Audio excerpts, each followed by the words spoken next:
வேணா அவங்க சேர் எடுக்கிறீங்க. இல்ல இல்ல இருக்குது அந்த சேர் தான் கார் உட்காந்துப்பாங்க. அண்ணே நீங்க ஒரு சைடு போறீங்க. சபரி நான் ஒரு சைடுல போறேன். அப்படியா? சரி நான் உட்கார்ந்து போறேன். வேற சீனியர் லீடர்ஸ் இருக்காங்க.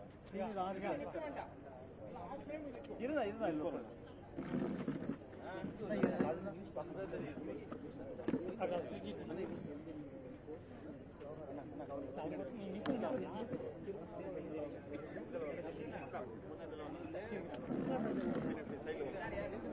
சொல்லிக்கலாம் நீங்க அதை பேர் கட் பண்ணி எடுங்க. நிக்க வச்சதே பெரிய விஷயம். பாத்துக்கலாம் நீங்க சொல்லிடுங்க அப்புறம் பாத்துக்கலாம்.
அண்ணா வாங்க நீங்க உட்காருங்கண்ணா. வேற ஏதாச்சும் நம்ம தலைவர்கள்லாம் இருக்காங்களா, அக்கால இருக்காங்களா?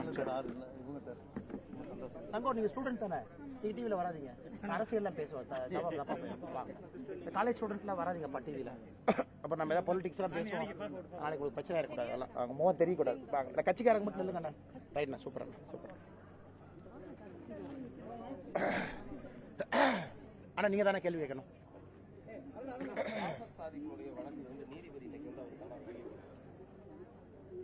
ஜாஃபர் சாதிக்கினுடைய வழக்கை பொறுத்தவரை என்போர்ஸ்மெண்ட் டைரக்டரேட் சார்பாக ஆஜராகி இருக்கக்கூடிய வழக்கறிஞர் ஒரு வாதத்தை முன் வச்சிருக்கிறாங்க. அதாவது சிபிஐ ஸ்பெஷல் கோர்ட்ல இது சம்பந்தமான ஜாமீன் மனு தள்ளுபடி செய்யப்பட்ட பொழுது செஞ்சுட்டாங்க. இவங்க சைமல்டேனியஸா ஹைகோர்ட்டுக்கு வந்திருக்காங்க. அந்த முறை சரியா அப்படின்னு கேள்வி எழுப்பியிருக்காங்க. அதாவது உங்களுக்கு ஒரு கோர்ட் நிலுவையில் இருக்கும் பொழுது இன்னொரு கோர்ட்டுக்கு நீங்க ஜாமீன் மனு கொண்டு பொழுது எப்போ இந்த கோர்ட் என்ன சொல்லுவாங்கன்னா அங்க முடியட்டும்னு சொல்லுவாங்க. ஸோ அதன் அடிப்படையில் இந்த நீதிபதியும் சில கேள்விகள் எழுப்பியிருக்கிறாங்க. அப்படி இருக்கும் பொழுது எப்படி நீங்க ஃபைல் பண்ணீங்க, எப்படி உங்களால் ஃபைல் பண்ண முடிஞ்சதுன்னு கொஞ்சம் டெக்னிக்கலா கேள்வி கேட்டிருக்காங்க. எனக்கு இது ஆச்சரியம் தான். ஏன்னா ஒரு மூத்த ஒரு நீதிபதி நான் வழக்கிலிருந்து விலகுவாக சொல்லுவது வேற ஏதாவது வெளியே இருந்து அழுத்தம் கொடுக்கப்பட்டிருக்குமா அப்படிங்கிறத சொல்ல வேண்டிய கட்டாயமும் கடமையும் எல்லோருக்குமே இருக்கு. ஏன்னா அந்த கேஸ் அப்படிப்பட்ட ஒரு கேஸ். ஆரம்பத்திலிருந்தே பார்த்தீங்கன்னா இதுல மர்ம முடிச்சுக்கள் ஒன்றொன்றும் அவிழும் பொழுது ரொம்ப வித்தியாசமா அவிழுது. இன்டர்நேஷனல் ட்ரக் கார்ட்டல், அதன் பிறகு தமிழ்நாடு டெக்ஸ்போர்ட் கார்பரேஷனுக்கு சப்ளை பண்ணக்கூடிய நிறுவனத்தோடு ஒரு பிசினஸ் லிங்க், அதன் பிறகு ஒரு ஜாமீன் வழக்கு. இது ஒன்றும் பெரிய வழக்கு. ஜாமீன் கேஸுக்கு ஒரு நீதிபதி தான் விலகுவதாக சொல்லியிருக்கிறாங்க. நீதிபதி கருத்தை பதிவு செய்யல. எதற்காக? நார்மலா கான்ஃபிளிக்ட் ஆஃப் இன்ட்ரெஸ்ட் இருக்கும், சொந்தக்காரங்களா இருப்பாங்க, அல்லது அந்த கேஸை இன்னொரு விதத்தில் தீர்மானிச்சிருப்பாங்க. ஆனால் இன்னைக்கு தமிழக மக்கள் எல்லோரும் முற்று பார்ப்பது எதற்காக அப்படின்னு. இதற்கு வேகமாக நமக்கும் ஒரு விடை கிடைக்கும் என்கின்ற நம்பிக்கை எனக்கு இருக்கு. ஏன்னா டெக்னிக்கல் காரணமாக இது இருக்காது, வேற ஏதாவது காரணமாக இருக்கக்கூடுமா? ஏன்னா நான் ஒரு நீதிமன்றம் சொல்லும் பொழுது அதை நாம தலைவணங்கி ஏற்றுக்கொள்ள வேண்டும். அதே நேரத்தில் ஆளும் கட்சி சம்பந்தப்பட்ட ஒரு நபர், அந்த கிளாரிபிகேஷன் நமக்கு கிடைக்கணும் அப்படின்னு நான் எதிர்பார்க்கிறேன். அழுத்தம் அப்படின்றது எந்த மாதிரியான அழுத்தமா இருக்கும், யார் தரப்புல இருந்து அழுத்தம் இருக்கும்? அதான் நான் ஒரு ஓப்பன் எண்டட் கொஸ்டினா உங்களுக்கு வச்சிருக்காங்கண்ணா, பத்திரிகை நண்பர்களுக்கு ஓப்பன் எண்டட் கேள்வியா. ஏன்னா ஒரு தப்பான ஒரு ப்ராசஸை பயன்படுத்தி சைமல்டேனியஸாக 2 இடத்துல பெட்டிஷனை போட பார்க்குறாங்க. ஒருவேளை ஸ்பெஷல் கோர்ட்டில் கிடைக்கலனா ஹைகோர்ட்டில் கிடைக்குமா, அதை நீதிபதி கேள்வி எழுப்பியிருக்கிறாங்க, எப்படி நீங்கள் போட்டீங்க அப்படின்னு. அது இடியினுடைய கவுன்சில் அந்த லாயர் அவங்களும் கேள்வி எழுப்பியிருக்காங்க. ஆனால் இன்னைக்கு ஏற்கனவே சில திமுக சார்ந்த லாயர்ஸுக்கு சில நீதிபதிகள் காட்டமாக இதுக்கு முன்னாடி பேசியிருக்காங்க. அது உங்களுக்கு தெரியும், நான் அந்த காணொலி காட்சியெல்லாம் பார்த்துருக்கேன். அவங்க ராஜ்யசபா எம்பியா சில பேர் இருக்காங்க, நீங்கள் நீதிமன்றத்தை வந்து you are taking for granted, இதை நான் ஒத்துக்க மாட்டேன் அப்படின்லாம் காரசாரமாக வாக்குவாதம்லாம் நடந்திருக்கு. அதனால் நானும் உங்களை போல் கேட்பது, அவர்களாக சொல்லும் வரை எனக்கும் இது தெரியாது, உங்களுக்கும் தெரியாது, தமிழக மக்களுக்கும் தெரியாது. ஆனால் தெரியப்படுத்த வேண்டிய கடமையும் கட்டாயமும் இந்த வழக்குக்கு இருப்பதாக நான் பார்க்கிறேன். ஏற்கனவே ஒரு நீதிபதி வந்து தனக்கு ஜாமீன் கொடுக்க சொல்லி திமுகவை சார்ந்தவர்கள் அவருக்கு திமுகவுக்கு ஜாமீன் கொடுக்க மறுப்பதாக சொல்லி அழுத்தம் நிறைய கொடுக்குறாங்க. எதுக்காக நீதிபதிகளை தனிப்பட்ட முறையில் அழுத்தம் கொடுக்குறாங்க? ஆனால் நம்ம நீதிமன்றத்தை பொறுத்தவரை நான் இதுக்குள்ள இருக்க விரும்பலைங்கன்னா, நமக்கு தெரியாம ஒரு விஷயத்தை நான் சொன்னா அது தவறா போயிருங்கன்னா, நான் ஓப்பன் கோர்ட்ல சில நீதிபதிகள் சொன்ன கருத்தை நான் பதிவு செஞ்சிருக்கேன். ஒரு ராஜ்யசபா எம்பியாக இருக்கக்கூடிய திமுகவுடைய மூத்த வழக்கறிஞரை பார்த்து don't take the court for granted, don't take me for கிராண்டட்னு சொன்னாங்க. நான் அந்த வீடியோவை பார்த்தேன். ஆனால் இன்னைக்கு ஒரு நீதிபதிகள் முன்பு மரியாதை கொடுத்து நீதிக்கு முன்பு தலைவணங்கி நிற்க வேண்டிய கட்டாயம் நம்ம எல்லோருக்கும் இருக்கு. அதுதான் சிஸ்டம். ஆனா இன்னைக்கு சில இடத்துல அது வயலேட் ஆகுதா அப்படிங்கிற சந்தேகம் நமக்கு சில இடத்துல ஏற்படுது. அதனால் இதற்கு ஒரு விளக்கம் கிடைக்கும் வரை இதை நான் தனிப்பட்ட முறையில் இப்படி அப்படின்னு சொல்ல நான் விரும்பலைங்கன்னா, அதனால அதான் கடமையும் கட்டாயமும் இருக்குன்னு சொல்றேன். சம்பந்தப்பட்டவர்கள் இதுக்கு ஒரு கிளாரிட்டியும் கிளாரிபிகேஷன் கொடுக்கட்டும். அரசுக்கு தலைவலி கொடுப்பதற்காக முட்டுக்கட்டை போடுகிறார்கள், ஆளுநரை வந்து திரும்ப பெற வேண்டும் திருமாவளவன். அதே மாதிரி சட்டசபையில வந்து கவர்னர் வந்து தன்னோட சொந்த கருத்தை பதிவு பண்ணக்கூடாதுன்னு சொல்லி அப்பாவும் சொல்லியிருக்காரு. அண்ணா, சபாநாயகர் முதல்ல ஒரு கண்ணாடிய சபாநாயகர் அவர் பார்த்துக்கணும். இன்னைக்கு திமுகவினுடைய அடிப்படை தொண்டனை விட திமுக கட்சிக்கு அதிகமா வேலை பார்க்கறது சபாநாயகர் தான், அப்பாவண்ணன் தான். ஏதாவது கேள்வியை மாத்தி கேளுங்க. அன்னைக்கு வேல்முருகன் கேட்கிறாரு, என் தொகுதிக்கு ஏன்பா கொஞ்சம் நீர்ப்பாசனமே வரலையே, கொஞ்சம் தண்ணி கொஞ்சம் கண்ணில் காட்டுங்க. உடனே அப்பாவண்ண தாவரதை பார்த்தீங்கன்னா திமுக அமைச்சர்களே சும்மா இருக்கிறாங்க, சபாநாயகர் தாவராரு மேல. எப்படி அந்த கேள்வி கேட்கலாம்? அப்படிலாம் நீங்க பதில் சொல்லக்கூடாது. பொத்தமுதுவே எப்படி சொல்லுவீங்க? வரவே வராதுன்னு சொல்லக்கூடாது. அதே போல பாரதிய ஜனதா கட்சியினுடைய 4 எம்எல்ஏக்கள் கேள்வி எழுப்பினாலும் கூட அப்பாவண்ண அப்படியே மேல தாண்டுவார். அதனால இன்னைக்கு சபாநாயகர் அவர்கள் தன்னுடைய இருக்கைக்கு நடுநிலைமையா இருக்கணும். இருக்கிறாங்கிற கேள்வி நான் வைக்கிறேன். ஆட்சியினுடைய பாதி விஷயத்தை போய் பேசுறதே அவருதான். அந்த சட்டமன்றத்தை திமுக சார்பாக நடத்தி கொண்டு செல்வதே சபாநாயகர் அவர் தான், அப்பாவையா. அதனால கண்டிப்பா அப்பாவையா அவர்களுக்கு இதை பற்றி பேசுவதற்கு உரிமை இல்லையா நான் பாக்குறேன். உரிமை இருக்கு. ஆனா இந்த கேஸ்ல அவர் திமுக சார்பாக ஒருதலை பட்சமாக நடந்து கொள்ளும் பொழுது அது சபாநாயகர் கருத்தா இல்ல திமுகவினுடைய உறுப்பினர் அப்பாவு அவர்கள் கருத்தான்னு எனக்கு. இரண்டாவது, அண்ணன் திருமாவளவன் அவர்களை பொறுத்தவரை நம்முடைய தமிழகத்தினுடைய மேதக ஆளுநர் RN ரவி அவங்க என்ன சொல்லியிருக்காங்க பாருங்க. சுப்ரீம் கோர்ட் கைட்லைன், இங்க பாருங்க UGC guideline, 4 member search committee, அதுல ஒரு UGC நாமினி இருக்கணும். நீங்க நாமினி போடாம நீங்க வைஸ் சான்சலர் செலக்ட் பண்ணீங்கன்னா அந்த வைஸ் சான்சலர் ப்ராசஸ்ல இருக்கிறவங்க கோர்ட்டுக்கு போய் ஸ்டே வாங்குவாங்க. அவர் சொல்வதிலே நியாயம் இருக்கத்தானே செய்யுது.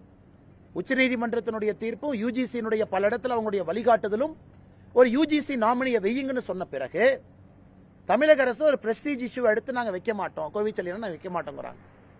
அப்ப இதுல தேர்வு செய்யப்படாத ஒரு நபர் கோர்ட்டுக்கு போய் இந்த ப்ராசஸை ஸ்டாப் பண்ண முடியாதுன்னு என்ன நிச்சயம்? அதற்கு யாருமே பதில் சொல்ல. உச்சநீதிமன்றத்தை பத்தி யாரும் பேசல, UGC பத்தி பேசல.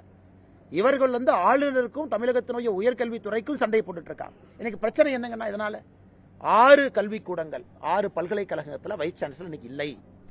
இந்த பஞ்சாயத்தில் பாதிக்கப்படுறவங்க யாரு? மாணவர்கள். சிஸ்டம் இல்ல, கான்வகேஷன் பாதிக்கும்.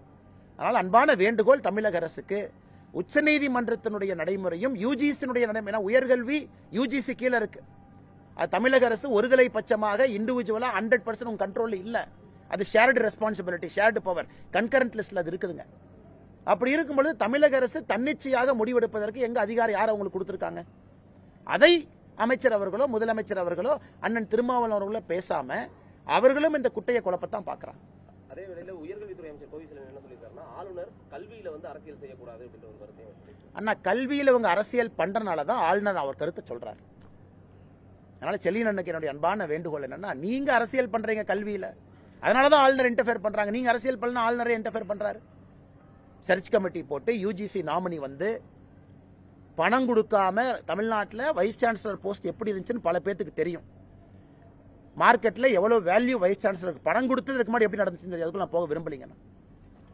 ரவி அவர்கள் வந்த பிறகு, இதற்கு முன்பு ஆளுநர் அவர்கள் எல்லாம் இதை கொஞ்சம் டைட் பண்ணி இன்னைக்கு இந்த ப்ராசஸ்ல ஒரு டிரான்ஸ்பரன்சியை, நேர்மையை கொண்டு வந்திருக்காங்க. எங்கேயும் கூட ஆளுநர் தேர்வுல முறைகேடு இருக்குன்னு யாரும் சொல்லாத அளவுக்கு இது நடந்து கொண்டிருக்கிறது. அதனால ஆளுநர் எங்க அரசியல் பண்றாரு, எங்க அரசியல் அவரால புஷ் பண்ணாரா? நீங்க சொல்றதுதான் சர்ச் கமிட்டி கொடுக்கறது அவர் ஏத்துக்கிறாரு. சர்ச் கமிட்டியில மாநில அரசு உறுப்பினர் இருக்கிறீங்க, யுஜிசி நாமினி இருக்கிறீங்க, நீங்க 4 பேர் சேர்ந்து ஆளுநருக்கு ஃபைல் அனுப்புறீங்க. ஃபைல்ல முதல் யாருன்னு சொல்றீங்க, ஆளுநர் கையெழுத்து போட்டு ஏத்துக்கிறாரு. எங்கேயாவது ஆளுநர் வயலேட் பண்ணாராங்கன்னா? அப்படி இருக்கும் பொழுது அமைச்சர் அவர்கள் தான் அரசியல் செய்கின்றாரோ தவிர, அரசியல் செய்யக்கூடிய அமைச்சரை சரியான திசையிலே ஆளுநர் அவர்கள் வழிநடத்துகின்றார்கள் என்றுதான் பொருள். இது ஆனா திருமாவளவன் சொல்லியிருக்காரு, சகோதரத்துவம் இருக்கும் மதத்தை பாராட்டுகிறோம், பிறப்பின் அடிப்படையில் சகோதரனாக ஏற்கும் மறுக்கும் மதத்தை எப்படி ஏற்க முடியும்? பிறப்பின் அடிப்படையில் அனைவரும் சமம்தான். பிறப்பின் அடிப்படையில் ஜாதிகள் இல்லை. பிறப்பின் அடிப்படையில் எல்லாரும் சம்மதம் தான். அதான் எல்லாருக்குமான கொள்கை. நாங்கள் சொல்வது, நீங்க ஒரு தீவிரவாதியை கொண்டாடுனீங்கன்னா நாங்க தவறுன்னு சொல்றோம். இஸ்லாம தவறுன்னு நாங்க சொல்ல, தீவிரவாதியை தவறுன்னு சொல்றோம். அதை எப்படி இவர் பிறப்பின் அடிப்படையில் இப்படி அப்படின்னு சொல்லலாம்?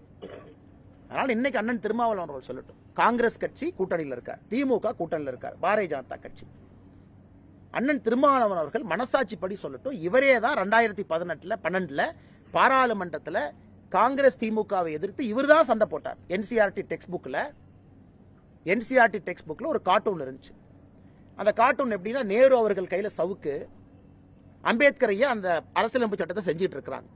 நேரு அவர்கள் சவுக்க வச்சு அம்பேத்கர் ஐயாவை அடிக்கிற மாதிரி ஒரு கார்ட்டூன். அதுல என்ன சொல்றாங்கன்னா, அம்பேத்கர் அரசியலமைப்பு சட்டத்தை ரொம்ப மெதுவா நத்தை வேகத்துல போனனால நேரு அவர்கள் சாட்டைய சொல்லட்டினார்னு என்சிஆர்டி டெக்ஸ்ட் புக்ல இருந்துச்சு.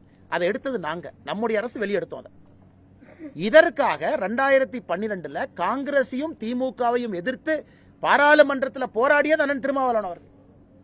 அண்ணன் கிட்ட ஒரே வார்த்தை தான் நான் கேட்கிறேன், அண்ணா காங்கிரஸ் திமுக வடவா சமூக நீதியில நாங்க ரொம்ப பின்னாடி இருக்கோம். பாரதிய ஜனதா கட்சியை பொறுத்தவரை எங்களுடைய அரசியலமைப்பு சட்டம் அதை பாரதிய ஜனதா கட்சி எங்க வயலேட் பண்ணிருக்கு? பாரதிய ஜனதா கட்சியினுடைய முதலமைச்சர்கள் இருந்து, அமைச்சர்கள் இருந்து, ஜனாதிபதியில இருந்து எல்லார்த்தையும் பாருங்க, நாங்க கௌரவம் கொடுத்திருக்கோமா, கௌரவம் கொடுக்கலையா? ஆனால் அண்ணன் திருமாவளவன் அவர்கள் மனசாட்சி இருக்கு, ஏதோ இருக்கு அவருக்கு, அண்ணன் உள்ள அரசியலுக்காக வேண்டும் என்றே பேசுறார். ஆனால் திருமாவளவன் அவர்கள் நன்றாக உணர்ந்து கொள்ள வேண்டும். 2012 நீங்க பண்ண போராட்டத்தான் ட்விட்டர்ல நான் பதிவு போட்டேன், நீங்களே பேசிட்டு மாத்தி பேசுறீங்களே.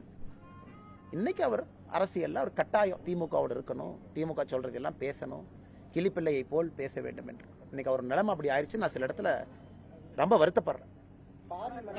சட்டத்துறை அமைச்சர் ரகுபதி ஒரு கருத்து சொல்லியிருக்காரு. அதாவது இன்னைக்கு கடந்த வாரம் கோவையில் நடந்த அந்த இஸ்லாம் ஊர்வலத்துல அதுல இஸ்லாமியர்கள் நிறைய பேர் பங்கெடுத்ததை நாங்க எப்படி கட்டுப்படுத்த முடியும், அது அவங்களுடைய மத அடிப்படையில தான் நடத்தினாங்க அப்படின்ற ஒரு கருத்தை அவர் சொல்லியிருக்காரு. ஐயா ஐயா ஐயா ஐயா இறுதி ஊர்வலம் பப்ளிக் ப்ரொசஷனா எதற்கு அரசு காவல்துறைக்கு அழுத்தம் கொடுத்து வேடிக்கை பார்த்து நில்லுங்கன்னு நீங்க சொல்றீங்க? திமுகவை எதிர்த்து அரசியல் கட்சி போராடினா பர்மிஷன் இல்ல, பிஜேபிக்கு உதாரணத்துக்கு கூட்டம் சேர்றதுக்கு இல்ல, கைது. நான் நேத்த பத்தி சொல்லனா, சில இடத்துல கூட்டம் சேர்றதுக்கே அனுமதி இல்ல, 2 பேர் வந்தா கைது. இது தமிழகத்தில் நடக்கிற நிலைமை. ஆனா இங்க தீவிரவாதின்னு சொல்லி புதைக்கப்படுகின்றார்கள், விதைக்கப்படுகின்றார்கள். அவங்க மேல கேஸ் ஆக்ஷன் எடுத்தீங்களா? அது பிரிவினைவாதம் இல்லையா? அது செக்ஷன் 153A இல்லையா? அதுல சட்டம் உங்களுக்கு அது ஒரு சட்டம் இது ஒரு சட்டமா? மாட்டியர் அப்படிங்கிறாங்க, அது தேச பிரிவினைவாதம் இல்லையா? அது நேஷனல் செக்யூரிட்டி ஆக்ட் NSA வராதா? அப்ப NSA நீங்க யாரு மேல பாய்ச்சுவீங்க? பத்திரிகையாளர் யாராச்சும் கருத்து சொன்னா அவர் மேல NSA போடு. பத்திரிகையாளர் யாராச்சும் கருத்து சொன்னா திமுகவை பத்தி கிரிட்டிசைஸ் பண்ணா அவரை காலையத்தை பிடிச்ச கஞ்சா வழக்கு போட்டு தேனி கூட்டிட்டு போ. அந்த பத்திரிகை நண்பர்கள் என்னை பத்தி தப்பா சொல்றாரு, அது வேறீங்கன்னா. ஆனா பத்திரிகை நண்பர் ஒரு கருத்து சொல்றாரு, கருத்து நல்லதா கெட்டதா 2வது பாயிண்ட். அதுக்கெல்லாம் NSAவும் ஒரு சட்டமும் இப்படி வருதல்ல. இதுல விதைக்கப்படுகின்றார்கள், புதைக்கப்படுகின்றார்கள், அடுத்து உருவாக்கப்படுகின்றார்கள். இதெல்லாம் இங்கனே பிரிவினைவாதம் போச்சு. அதனால ரகுபதி அவர்களே, நீங்க சட்டத்துறை அமைச்சர் தானே, இதெல்லாம் நீங்க பாக்குறீங்கல்ல, இதெல்லாம் உங்க வேலை இல்லையா? கேஸ் போட மாட்டீங்களா? அமைதியான முறையில் ஊர்வலம் நடந்துச்சா? இதைத்தான் நாங்கள் கேட்கின்றோம். எதற்கு ஒருதலை பட்சம் தான் எங்க கேள்வியை தவிர, நீங்க தயவு செஞ்சு மக்களை குழப்பாதீங்க. இறந்த பிறகு ஒரு மனிதனுக்கு ஒருத்தர் மரியாதை கொடுக்கறாங்க, கொடுக்கட்டும், ஆட்சேபனை கிடையாது. அது அவர்களுடைய வழக்கம், பண்ணட்டும். பப்ளிக்கா நடந்ததை நாங்கள் எதிர்க்கிறோம். பப்ளிக்கா அங்கே பயன்படுத்தப்பட்ட வார்த்தைகளை கண்டிக்கிறோம். காவல்துறையினுடைய கையை கட்டி போட்டு விட்டு மௌனமா பார்க்க வச்சீங்கல்ல, அதை நாங்கள் எதிர்க்கின்றோம். இதுதான் நேற்று பாரதிய ஜனதா கட்சி கோயம்புத்தூர்ல எல்லா இயக்கங்களோடு சேர்ந்து நடத்திய கண்டன ஆர்ப்பாட்டத்திற்கு இதுதான் காரணம். பதிவு பண்ணிருக்காங்கல்ல 170 BNSS வழக்கு பதிவு. யார் என்னங்கண்ணா அதெல்லாம் முதல்ல ஓடி வருவாங்களேண்ணா. வழக்கு பதிவு பண்ற அண்ணாமலை மேல வழக்கு போனா ஓட்டப்பந்தயத்தில் 100 மீட்டர் ரேஸ்ல ஒலிம்பிக்ஸ் அனுப்பிச்சுனா கூட கோல்டு மெடல் வாங்குற ரேஸ்ல ஓடுறாங்க. எப்படா அவன் மேல கேஸ் போடலான்னு. அதனால அதெல்லாம் பாத்துக்கலாங்கண்ணா. வழக்கு பதிவு ஒன்றும் புதுசு இல்லை, பாத்துக்கலாங்கண்ணா. நாங்க எப்பவுமே சட்டத்தை மதிக்கிறோம், சட்டத்தின் பக்கம் நிற்கின்றோம். அது வேற. நாங்க நேற்று பைக்கில் பேசுறதை நீங்க பாத்தீங்களே, ஒபே பண்ணி போனோம். இதான் ரூல். போலீஸ் ஐயா சொல்றீங்களா, ரைட். இந்த ரோட்டா ரைட். நிக்கணுமா நிக்கணும், வண்டியில் ஏறணுமா ஏறணும், மண்டபத்துக்கு போகணுமா போகணும், இந்த டைமுக்கு வர்றீங்களா விடுங்க. அது நாங்க பக்காவா ஃபாலோ பண்றோங்கண்ணா. நான் கேட்பது கோயம்புத்தூருடைய சூழ்நிலையை கருத்தில் கொண்டு ஒரு 144 உங்களுக்கு போட முடியாதா? ஒரு ஊர்வலம் போது, ப்ரொசஷன் போது, ஃபியூனரல் ப்ரொசஷன் போது 144 எதுக்கெல்லாம் போடுறீங்க? இதுக்கு போட மாட்டீங்களா? 5 பேத்துக்கு மேல சேரக்கூடாதுன்னு சொல்ல மாட்டீங்களா? குடும்பத்தினுடைய தனிப்பட்ட நிகழ்வுன்னு சொல்ல மாட்டீங்களா? இல்ல 100 பேர் தான் மேக்சிமம், 100 பீப்புள் வாங்க, நீங்க நாமினேட் பண்ணிட்டு வாங்க, அது சொல்ல மாட்டீங்களா? எதுக்கெல்லாம் 144 போடுறீங்க? இதுக்கு போட மாட்டாங்களா? ஆனால் இன்னைக்கு தைரியமா சில அமைப்புகள் எம்எல்ஏ போய் கம்ப்ளைண்ட் கொடுக்குறாங்க கமிஷனர்ட்ட. நான் ஏதோ பேசி மத கலவரத்தை உண்டு பண்ணிட்டேன். இன்னைக்கு தமிழக அரசியல்வாதிகளே எல்லா மதமும் சமம், எல்லாம் ஒன்னா இருப்போம் சொல்றது நான் தாங்க. அதனால எம்எல்ஏ கேஸ் போன ஒரு குரூப் கிளம்பி இருக்கு. இந்த அலுவலர் சிரிக்கிறதான்னு தெரியலைங்க. மத்திய அரசு திருந்தலைன்னா தமிழ்நாட்டு மக்கள் மத்திய அரசு திருத்த வேண்டிய அவசியம் வந்துவிடும். ஏன்னா பார்லிமெண்ட் கூட்டத்தொடரில் திமுகவுடைய விஷயங்களை எதுவும் காது கேட்கல. மத்திய அரசு திருந்தலைன்னா தமிழக மக்கள் மத்திய அரசை திருத்த வேண்டி வரும் அப்படிங்கிறாங்க இல்லையாங்கண்ணா. இன்னைக்கு முதலமைச்சர் அப்பப்ப மறந்துடுறார். முதலமைச்சர் அவர்களை பொறுத்தவரை இன்னைக்கு அவர் கண்ணாடியில போய் பார்க்கணும். தமிழக மக்கள் முதலமைச்சரை நாற்காலியிலிருந்து அகற்றுவதற்கு எல்லா வேலையும் ஆரம்பிச்சிட்டாங்க. திருநெல்வேலி கோர்ட்ல வெளியே ஒருத்தனை வெட்டி கொள்ளுவாங்க. இதை சடுகுடு ஆடுற மாதிரி லாயரே போய் அவர் வண்டியை பிடிப்பாங்க, 2 லாயர் அக்யூஸ்ட பிடிச்சி போலீஸ்ட கொடுப்பாங்க. இது திருநெல்வேலி. வெள்ளூர்ல விட்டல்குமார் என்று பாரதிய ஜனதா கட்சியினுடைய தொண்டரை கொலை பண்ணுவாங்க. அக்யூஸ்ட் வந்து கோர்ட்ல போய் 2 மணி நேரமா வெயிட் பண்ணிட்டு இருக்கான். என்னடா சரண்டராக வந்தோம், போலீஸ் யாரையுமே காணாமேன்னு. இதெல்லாம் தமிழ்நாடு நடக்கிறது. அக்யூஸ்ட் சரவணபவன் ஹோட்டல போய் டீ சாப்பிட்ற மாதிரி அங்கங்க போயிட்டு இருக்கான். இதெல்லாம் முதலமைச்சர் கண்ணுக்கு தெரியாதா? தமிழ்நாட்டில் சட்டம் ஒழுங்கு, லஞ்ச லாவண்யம் முதலமைச்சர் கண்ணுக்கு தெரியாதா? இன்னைக்கு பாராளுமன்றத்தில் இன்னைக்கு முதலமைச்சர் அவர்கள் நன்றாக புரிந்து கொள்ள வேண்டும். ஒரே நாடு ஒரே தேர்தல். எப்படி தமிழக மக்களுக்கு அது எதிரி? எப்படி அரசியலமைப்பு சட்டத்துக்கு எதிரி? அதனால எதை கொண்டு வந்தாலும் தமிழகத்துக்கு எதிரின்னு ஒரு கிளம்புறார். நாங்க முதலமைச்சர் அவர்கள் மாதிரி தெரியாம 2011 மீத்தேனு கையெழுத்து போறேன்னு சொல்ற குரூப் நாங்க இல்லைங்க, தெரியாம போட்டுட்டோம். எதை செய்தாலும் நேர்மையாக வெளிப்படையாக தமிழக மக்களுக்காக செய்து கொண்டிருக்கின்றோம். அதை முதலமைச்சர் அவர்களும் உணர்ந்து கொள்வார்கள் என்கின்ற நம்பிக்கை எனக்கு இருக்கு. இதே விஷயத்துல இந்த சம்பவம் நடந்து 2 மணி நேரத்துல குற்றவாளியை வந்து நாங்க கைது செய்திருக்கோம். சம்பவம் நடக்குது அப்படின்றதுக்காக சட்டம் ஒழுங்கு சரியில்லை அப்படின்றத ஏத்துக்க முடியாது. ஒரு பத்திரிகையாளர் சந்திப்புல கூட யாரோ ஒரு அருவாள்ல வந்து வெட்டிட்டீங்க அப்படின்னா அதை வந்து யாரையும் நான் தடுக்க முடியாதுன்ற மாதிரி ஒரு கருத்தை ரகுபதி சொல்லியிருக்காரு சட்டத்துறை. இதை விட மோசமா ஒருத்தர் கருத்து சொல்லி நான் கேட்டதே இல்லைங்கண்ணா. பத்திரிகையாளர் சந்திப்புல யாராவது வந்து அருவாள் எடுத்து யாரை வெட்டணுமாங்கண்ணா? யாரை வேணாலும் நீங்க வெட்டிடலாம். அதை நாங்க எப்படி நாங்க பண்ண முடியும்? சம்பவம் நடந்ததுக்கு பிறகு நாங்க கண்டுபிடிக்கணுமா இல்லையா? ஒரு வாய் இருக்குன்னா ரகுபதி அவர்களுக்கு ஒரு கான்ஸ்டபிள் ட்ரைனிங் கிளாஸ்ல போய் உட்கார வச்சு செஷன் 1 ஃபர்ஸ்ட் 1 மணி நேரம் காவல்துறையினுடைய வேலை என்ன, அதுதான் அப்படிதான் ஆரம்பிப்பாங்க. Prevention of crime, detection of crime, இதுதான் first lecture, first class, first speech. கான்ஸ்டபிளுக்கு நம்ம சொல்லிக் கொடுப்போம், தம்பி உங்க வேலை என்னன்னா குற்றத்தை தடுப்பது, பிரிவென்ஷன் ஆஃப் கிரைம். 80% தான் அவங்க வேலை. நைட்டு பெட்ரோல் போகணும், அக்யூஸ்ட கண்காணிக்கணும், ரவுடி யார் ஜெயிலில் இருந்து வந்திருக்கான்னு பார்க்கணும், அவன் வீட்டுக்கு போய் செக் பண்ணணும், அவன் தொழில் எங்க இருக்கான்னு பார்க்கணும், ரவுடி ரெஜிஸ்டர் ABC மெயின்டைன் பண்ணணும், மாசம் ரவுடி பரேட் நடத்தணும். இது ஃபர்ஸ்ட் வேலை. 20% டிடெக்ஷன் ஆஃப் கிரைம், குற்றம் நடந்ததுக்கு அப்புறம் போய் தூக்கிட்டு வா. அதனால் ரகுபதி அவர்களுக்கு அன்பான வேண்டுகோள், வண்டலூர்ல நம்முடைய தமிழக அரசு போலீஸ் துறையினுடைய ட்ரைனிங் சென்டர் இருக்கு. கான்ஸ்டபிள் அவர்களோடு அமர்ந்து முதல் கிளாஸ் 1 மணி நேரம் உட்கார்ந்து கவனிச்சுட்டு வந்து இது போன்ற பொன்னான வார்த்தைகள்லாம் அவர் சொல்லட்டும், அதுக்கப்புறம் நான் பதில் சொல்றேன். பாஜகவினர் எப்போதுமே ஆயுதங்கள் வைத்திருப்பார்கள் எல்லாத்துக்குமே தெரியும் அப்படின்ற ஒரு கருத்தையும் அவர் சொல்லியிருக்காரு. யாருங்கண்ணா? அண்ணா இன்னைக்கு சட்டத்துறை அமைச்சரா இல்ல திமுகவுடைய பேட்டை ரவுடியான்னு சந்தேகமா இருக்கு எனக்கு. ஏன்னா இந்த பொன் வார்த்தைகள்லாம் ஒரு சட்டத்துறை அமைச்சர் பேசுவதற்கு வாய்ப்பே இல்லை. பத்திரிகையாளர் சந்திப்புல வந்து வெட்டிடுவாங்க, இதெல்லாம் ஒரு பொறுப்பான ஒரு அமைச்சர் பேசுவாங்களா? ஒரு பேட்டை ரவுடி தான் பேசுவாங்க. இப்ப வருவாங்க ரவுடி, இப்ப வந்து உன்னை வெட்டுவாங்க என்னை வெட்டுவாங்க, இது பேட்டை ரவுடி பேசுறது. ஒரு பொறுப்பான பத்திரிகையாளர்கள் இருக்கக்கூடிய இடத்துல இதெல்லாம் பேசக்கூடாதுங்கன்னா. 2வது, பாரதிய ஜனதா கட்சி எப்பவுமே ஆயுதம் வச்சிருப்பாங்க. எந்த பாரதிய ஜனதா கட்சி எந்த ஆயுதத்தை வச்சு என்ன பண்ணாங்க? இதுல நடந்திருப்பது, வேலூர்ல நடந்திருப்பது, உங்களுடைய திமுக பஞ்சாயத்து தலைவருடைய டிரைவர் பையன் ஃபேமிலி வந்து வெட்டியிருக்காங்க. அவருடைய தூண்டுதல். அதான் கேஸே. இதான் கேஸே உங்க கட்சிக்கார மேலதான். பஞ்சாயத்துல இருக்கிற முறைகேட விட்டல்குமார் எதிர்த்தாரு, நீங்க வந்து தலையில ராட் அடிச்சு கொண்டுட்டீங்க. இதான் கேஸ். இதுல வெப்பன் வச்சிருந்தது யாரு? வெப்பன் வச்சிருந்தது நீங்க. ராடு வச்சிருந்தது யாரு? திமுக. ஆனால் ரகுபதி அவர்களுக்கு இன்னைக்கு நான் சொன்ன கருத்தை நான் மாத்திக்கிறேங்கன்னா, போலீஸ் ட்ரைனிங் இன்ஸ்டிடியூட்டுக்கு அனுப்பக்கூடாதுங்கன்னா, அவர் வந்து இந்த ரவுடிகள் பெரேட்லாம் நடக்குதுல்ல, அதை போய் சட்டத்துறை அமைச்சராக பார்க்க சொல்லணும். ரவுடிகள்லாம் எப்படி இருக்காங்க தமிழ்நாட்டில், ரவுடி பெரேட் நீங்களும் போய் கமிஷனரோட உட்காந்து சேர் போட்டு உட்காந்து ரவுடிகள் எப்படி பேசுறாங்கன்னு பாருங்க. ஏன்னா ரவுடிகள் பேசக்கூடிய அதே பேச்சு அன்னைக்கு சட்டத்துறை அமைச்சர் பேசுறாங்க. இப்போ ஒரு பேட்ட ரவுடிக்கும் சட்டத்துறை அமைச்சருக்கு கூடிய அடிப்படை வித்தியாசம் என்ன? அடிப்படை வித்தியாசமே இல்லையே. அதே லாங்குவேஜ், அதே பதத்தை, அதே சொல் பதத்தை இவரும் பயன்படுத்துறாரு. 2026 சட்டசபை தேர்தலில் 200 தொகுதிக்கு மேல ஜெயிச்சு காட்டுவோம் அப்படின்னு முதல்வர் சொல்லியிருக்காரு. தமிழ்நாட்டிலையானா, இந்தியாலயா, பங்களாதேஷ்லயா, பாகிஸ்தான்லயா? ஓ, தமிழ்நாட்டுக்குள்ளேயானே. ஓகே. நான் முதலமைச்சர் அவர் அப்பப்போ மறந்து வர்றேன். அதாவது உலகம் ஃபுல்லா 200. இவங்க தான் திராவிட மாடல் அரசு யூரோப்புக்கு போயிருச்சு, ஆஸ்திரேலியாவுக்கு போயிருச்சு, நியூசிலாந்துக்கு போயிருச்சுங்கிறாங்க. எழுதி வச்சுக்கோங்கண்ணா, 200 தொகுதியிலே திராவிட முன்னேற்ற கழக தலைமையிலான கூட்டணி டெபாசிட்டை இழக்கும். 200ல டெபாசிட் இழப்பாங்க. மிச்சம் 34 வெற்றின்னு சொல்ல, வெற்றி தோல்வி இருக்கலாம், தோக்கலாம், டெபாசிட் கிடைக்கலாம். 200ல டெபாசிட் இழப்பாங்க. அந்த டெபாசிட் இழக்கிறவங்க தான் அப்படி பேசுவாங்க. எனக்கு வந்து 200 சொல்லிட்டாங்க, நான் ஈரோடு வந்து களத்தை பார்த்தேன், ஈரோட பார்த்தோன்னே 205ன்னு தோணுது. நாளைக்கு கோயம்புத்தூர் வரும்போது சொல்லுவார், நான் இப்போ 220 மாத்திக்கிறேன். எனக்கு ஒரே வேண்டுகோள் முதலமைச்சருக்கு, ஐயா 234 தாண்டி போயிடாதீங்க. 234 தான் இருக்கு. அதாவது பேச்சுவாக்கில் 300 350 போயிடாதீங்க. 200க்குள்ளே சுத்திட்டு இருங்க. நன்றி அண்ணன். லைட்டை பிடிக்கிறேன். ஒரே தேர்தல் விஷயத்துல சட்டம் நாடாளுமன்றத்தில் இந்த சட்டம் நிறைவேற்றினால் நான் நீதிமன்றத்தை நாடுவேன்னு சொல்லி சுப்பிரமணிய சாமி சொல்லியிருக்காரு. பாஜக போட்டுக்கலாம். என்னைய உங்களுக்கு ஒருத்தர் அண்ணே, சுப்பிரமணிய சாமி ஐயாவை பொறுத்தவரை நான் எப்பவுமே ஒரு வயதையும் அனுபவத்தையும் மதிக்கக்கூடிய ஒரு மனிதன். மோடி அவர்கள் மீது இருக்கக்கூடிய காழ்ப்புணர்ச்சி நாட்டுக்கு எதிரான காழ்ப்புணர்ச்சியாக மாறக்கூடாது என்பது ஐயா அவர்களுக்கு நான் வைக்கக்கூடிய அன்பான வேண்டுகோள்.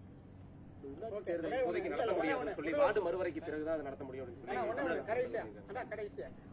முதுகுளத்தூர்ல நேற்று வந்து வாரச்சந்தை ஏலம் நடந்திருக்கு. அந்த ஏலத்தை எடுக்கிறதுக்கு திமுகவுக்குள்ள சண்டை, அடிக்கடி சண்டை நடந்திருக்கு. அண்ணே, எங்கன்னே சண்டை நடக்காம இருக்கிறீங்க? புதுசா ஒரு கேள்வி கேட்கறீங்க. கோட்டரை ஷேர் பண்றதுல இது, டாஸ்மார்க்ல சண்டை, முட்டையை பிரிக்கிற சண்டை. திருநெல்வேலி கோர்ட்ல சண்டை எதுக்குன்னு? திருநெல்வேலி கோர்ட்ல வெட்டினாங்களே, என்ன கேஸ்னு? அது ஆட்டை திருடி ஒருத்தர் விற்கிறான், அதான் கேஸ். திருடி வித்ததுல எனக்கு பாதி காசு வரலின்னு 2 பேரும் சண்டை போட்டு வெட்டிக்கிறான். இதான் தமிழ்நாட்டில் கேஸே. அதனால திமுக காரங்க எல்லா இடத்துலயும் சண்டை போடுறாங்க. புதுசா இது இல்லைங்கன்னு சந்திப்போம். மன்னிச்சுங்க, நேரமாச்சுங்க. நன்றிங்க. தேங்க்யூ.